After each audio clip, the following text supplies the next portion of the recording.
everybody, welcome back to Microlab. We're going to go over some results today of selective and differential media. So in class, we talked about media that is both selective and differential. Selective media is media that allows the growth of one organism but inhibits the growth of another.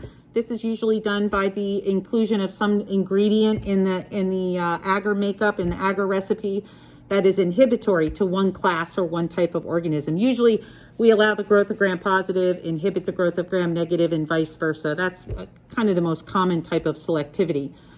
The other characteristic of these media is that they are differential, and differential media exploits some type of metabolic property in the bacteria that allows us to tell the difference between two different organisms that are growing on a plate.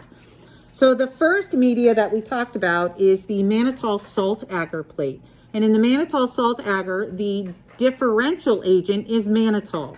And we're looking specifically for pathogenic Staph aureus, which has the ability to ferment mannitol. So mannitol is a differential agent. The selective agent in this plate is a high salt concentration. Now, Staph aureus, along with some other staph species, are halophilic bacteria, which means they can grow in above normal salt environments or in high salinity.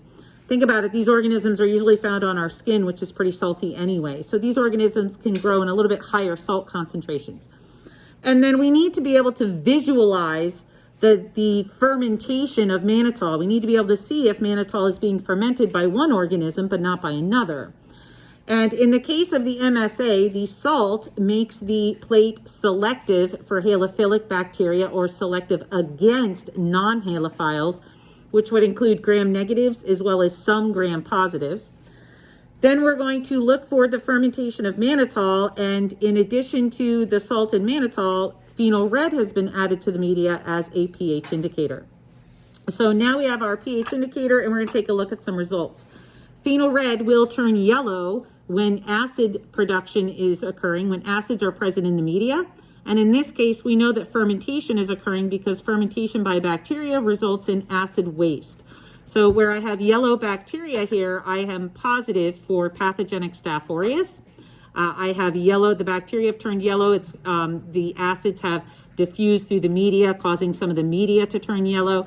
So this is positive for pathogenic Staph aureus or positive for fermentation of mannitol. Here's my Staph epidermidis, which is hot pink. This organism cannot utilize mannitol, so it uses proteins instead. The protein breakdown gives off ammonia, ammonium hydroxide, and we get alkaline conditions. And here we have E. coli, gram-negative, won't grow at all.